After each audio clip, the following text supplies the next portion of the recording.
Hey, welcome to the CMO Whisper Show. I'm your host, Steve Olensky. Part marketing practitioner, part ad agency veteran, part journalist. I was a writer for Forbes for 10 years. I've had so many insightful conversations over the years with business leaders, to athletes, to celebrities, to, of course, CMOs.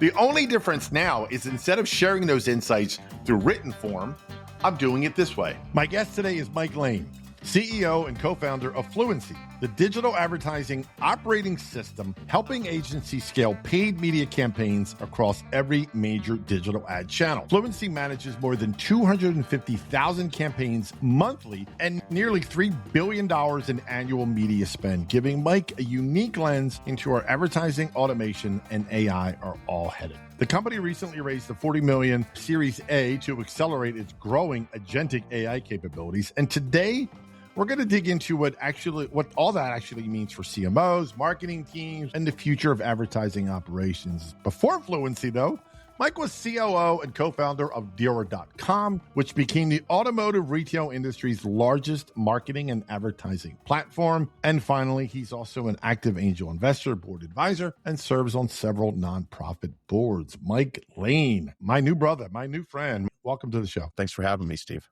Pleasure to be here. Yeah, very, very much looking at. I'm going to start right where are ad dollars really going? When you look across the advertising landscape right now, where are brands actually moving their money and what's driving those shifts? I mean, there's still the big block and tackle work, right? For anyone like in local or anything like transactional, like Google still rules there, right? But of interest, right, where people are looking to extend their reach, like TikTok is getting hot, right? Things are happening there. People want to be, working with Amazon. And like now I can reach and easily get on NFL, the games, like, right? There's all these things that are happening and people are seeing that reach more, but tried and true, it's like you see these slow experiments going on while people are trying to figure out the new channels and what's possible with them. And like, it's still very early days, right? For like AI stuff on what you can do with that. So like that is still like so early at this point. Absolutely. But is it too, I don't want to say easy to say, but is AI driving a lot of these shifts that we're seeing and going to see? I mean, AI is like pervasive, right? Google just last week, everything they talked about, AI, headline of everything, right? And that isn't going to change from what I see in like the near future, but like how AI is incorporated like into search or into like these other things, or how you're even generating creative kind of going forward it's all AI related. So you can look at that from like three different ways, right? Very easily. Yeah. And then of course it's the consumers, obviously those buying habits are constantly shifting, right? Absolutely. Probably see it in your own searches, right? On how you're like interacting with it today. And you're getting better at prompting and like getting to the root of your question and getting your answer faster and faster. So right. And like you said, TikTok, right, is really going fast and furious now. But you and I both know something else will come along at some point. Exactly. So there's always something new. Exactly. So what are the brightest CMOs doing it differently now when it comes to things like balancing performance, efficiency, long-term brand building? Give us some insight into what do you think the smart CMOs are doing right now? The smart CMOs are, everyone 10 years ago built their data warehouses or data lakes, whatever we want to call them. They have already like figured out how to use that data in their systems to like drive advertising, right? Whether that's like building their own audiences or like mining their own data or using their inventory data and like making that really rich and like using that in their advertising. The smart CMOs have like figured that out already. The even smarter CMOs are looking at what they've been doing historically and adopting the latest and greatest, right? Whether you're talking to Google or Meta or even TikTok now, like they have multiple iterations of different ad types out there, right? And they have tons of data, right? That shows that these advertising formats or these solutions like drive better results. Right. They're looking at how all the consumers and users on their web platforms, right? And they're trying to like match your retail product with buyers, right? Or the plumber with like the person that's looking for a plumber in that local market, right? It doesn't matter what it is. If you're using the old ad formats, your performance isn't going to be as good. And they talk about this, like, right? The deprecation of old ad types, and like the smarter CMOs are able to adopt that, which means you can't have it gets complex, right? When you have thousands of campaigns or thousands of clients to be able to go back and update all the formats for everyone. You got to have like a way to do that, like a system that you can easily like adopt and change, potentially millions of dollars in days or hours, not months of project work for a team of people to do to like get those campaigns like in the modern formats that perform better. And I assume that's a big part where AI plays in just making productivity so much faster when it comes to that. So much faster, right? But you still need like the framework for that to operate in, right? That's the trick, is to be able to like have the guardrails up. There's different industries that have different regulatory compliance. You got to be able to like understand how AI is going to influence that. There are several companies I know that are like, nothing AI can touch any of our advertising, like even the creative stuff at this point, and be like, that's an interesting thought, but like, how long are you going to say that when, increase costs? And then suddenly you're talking about like the marketing team wants to produce 1,500 videos for TikTok for all your locations, right? And you're suddenly like, well, that's not going to be done by humans, right? Yep. You're not going to pay $3,000 a video for production when you can do it for $5 per video, right? So the world is changing rapidly, and people are learning how to operate in that AI world now, which is new. And sometimes it's scary for lawyers, for sure. They have massive job security at this moment. This moment. Yes. Exactly. Agentic AI. I want to get into that and automation specifically. Yeah. A lot of people talking about that, right? But what does that actually look like inside an advertising operation? Agentic AI? Yeah. Like the whole term, like agentic, like everyone looks at that as like being new, but like agentic has been around for a long, long time. Like all the RPA companies that have existed, like they're all operate in an agentic way now. But like AI is really like glommed onto this word agentic, which is like super interesting, because it's almost like the evolution of agentic and AI so like what does come it together. Look like inside a company? Just in terms of like how to activate that. How much of campaign management do you realistically see becoming automated over the next 5 years? I mean, we automate a tremendous amount. Like the entire premise of Fluency, right? When we started this business was, I worked at a previous company and we built that to like one of the largest automotive portfolios in the world, if not the largest, right? And the thing, it wasn't hard to go run ads, right? The hard part was like, how do you operationalize like $1 billion of advertising over many thousands of clients, right? Running hundreds of thousands of campaigns and millions of keywords just on Google alone, right? That was like, how do you operationalize that? That's the challenge. So when we like look at that and say like, what is agentic? And like, how do you like think about hands-on keyboard today? Like I would never think about if you are managing, call it even a few $100,000 of media, right? And bringing on a new client and you say like, oh, it's going to be like 16 hours of labor to go set that up, and be like, that's crazy. Yeah. Like that can be done in 5 minutes by systems today. Like, why would you even lay your hands on a keyboard for that? Like that is the level of like where agentic has been for years. And the premise of like Fluency was to like bring that to other organizations out there, and knowing that like all these other things are coming. Like when we started Fluency, Snapchat was like hot. It's not hot right now, right? But like this is going to be a place, and TikTok is kind of taking that void right these days. But Amazon's DSP, like Trade Desk, like different formats, like everything is like just grown over time. And now you can see, you go to your ad ops teams and you say like, hey, I know you guys are overstretched right now, but I need you to like go experiment and run campaigns on TikTok. And I need you to go run, pick up another DSP to manage. And the reality is like, that's an impossible task.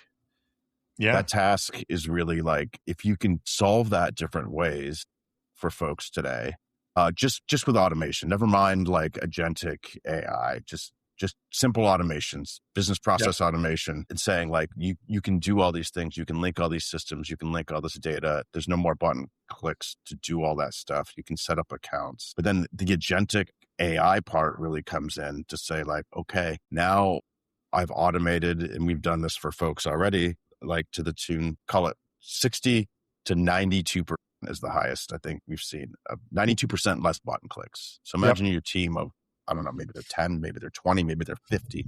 You take away 92% of their button clicks. Now you want them you can take on so much more business. You can be more strategic. You can do all the things you say you want to be able to do. And now you add the AI superpowers that we're really focused on at this point to say like, now you can like build a creative way faster. You can get insights and reporting. I can build client reporting in seconds instead of spending 90 minutes cutting and pasting and figuring out how to put a client report together. Like AI can look at every single account and can tell a story better than you can by looking at it for 3 minutes, right? To analyze that, write a narrative, build a PowerPoint for you automatically and do all that in seconds. And then you can go review that, right? There's always the human in the loop here too. Like we're not trying to get rid of humans here. Like you still need someone to look at this stuff, to understand it, to explain it to someone, to get on the phone. So exactly. Those will never, at least they should never go away. They should never go away, right? And we're not a company that's out there for like saying like, yeah,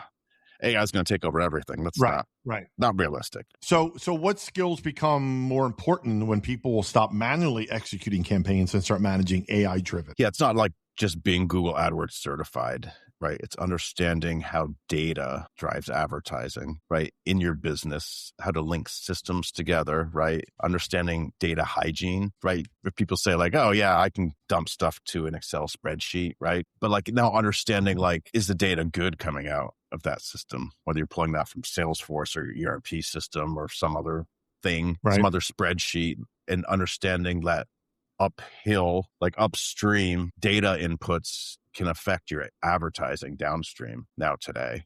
And understanding like that whole ecosystem, it's more about that and understanding that, but also understanding like what world-class advertising needs to look like and the components you need to put in place. So we've like kind of pioneered like 2 new job titles in the space, right? There's analysts and digital strategists, digital analysts, like are typically like what folks are called.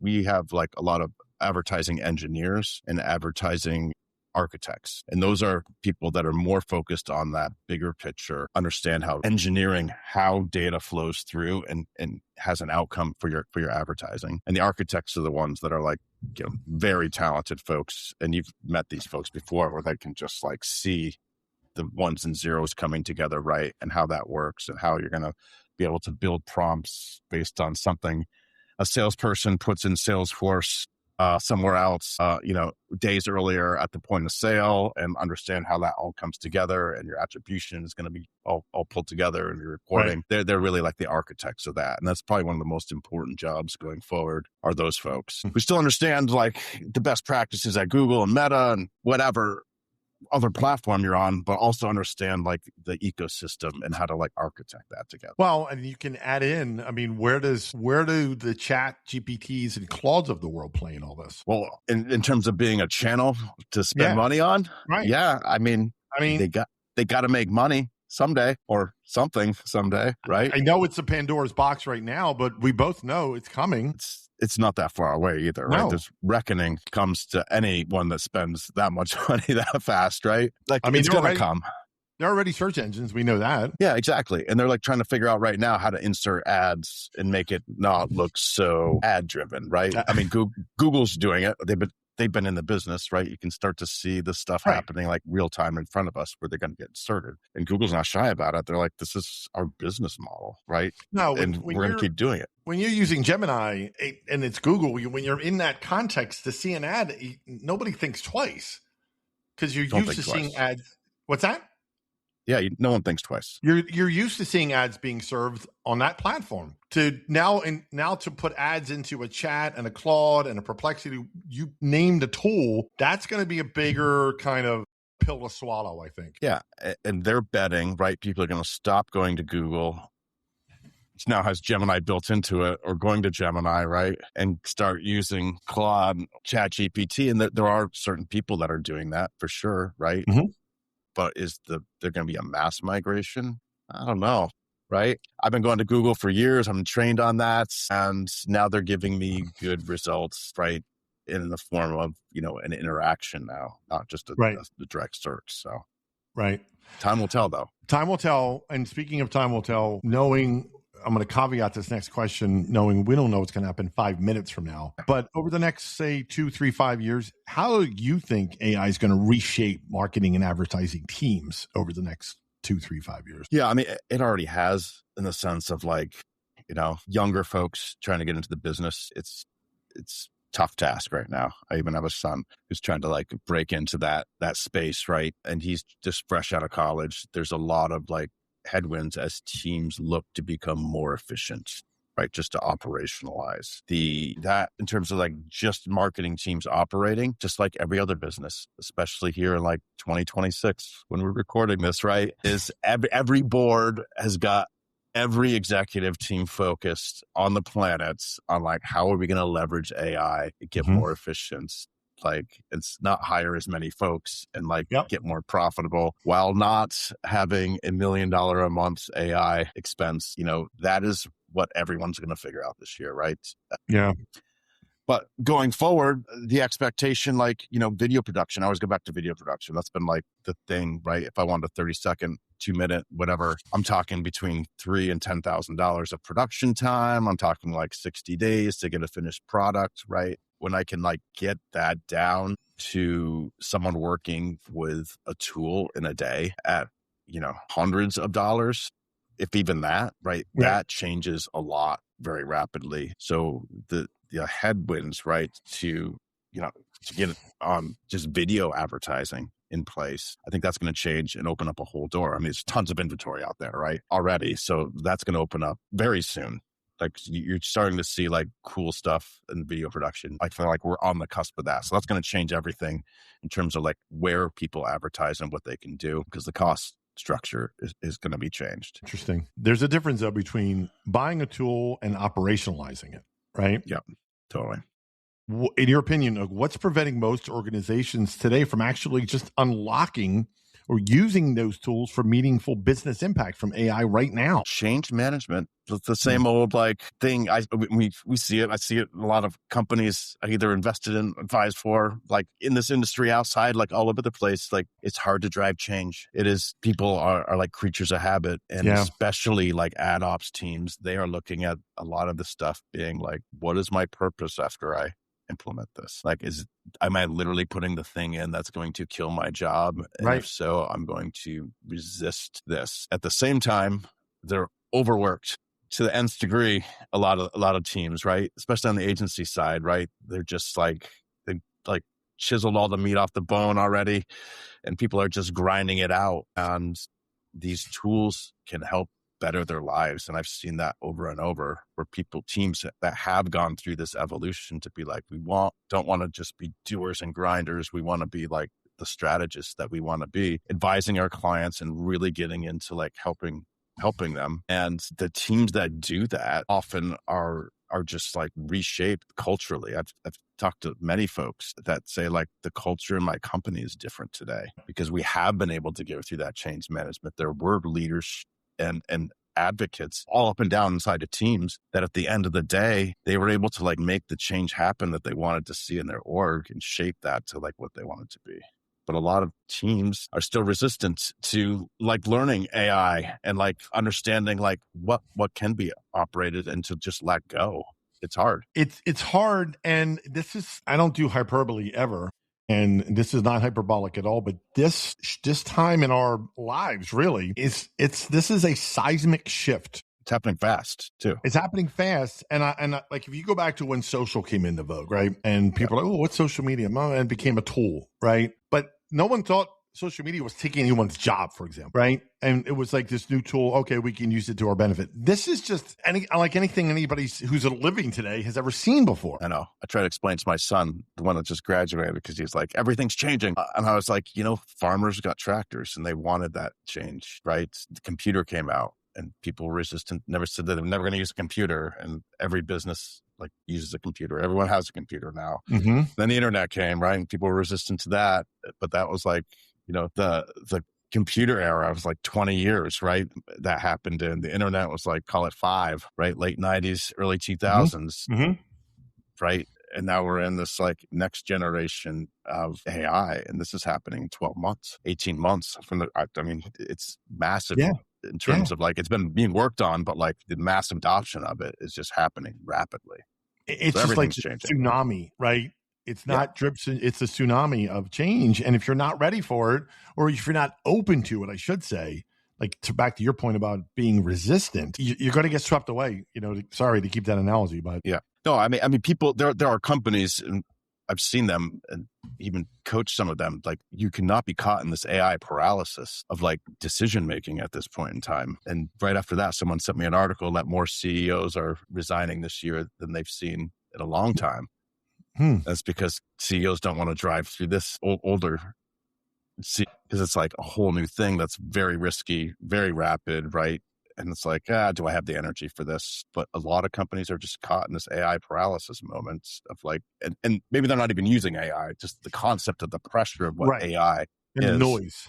The noise is just creating so much pressure. They can't make any decisions on how to move forward, how to hire, like how to pivot, how to drive change in their orgs. It's definitely an interesting time. It is winners and losers. Exactly. And that's even more prevalent in the role of CMO, who everybody knows is the shortest average tenure in the C-suite, yada, yada, yada. That's even more exacerbated. Completely. Like, pressure's on, right? Pressure's on, unlike ever before. Yeah. And people are feeling it. Yeah, exactly. That's why, the best CMOs, to what we talked about before, is acknowledging, number one, it's okay to know what you don't know, right? But you don't want to be stuck in that paralysis, like you said, where you're literally doing nothing. That's a really, really slippery slope to be in. Where's the company going? Like, where's Fluency going to, where do you see the company in 3 to 5 years? 3 to 5 years. Or in the next 30 minutes.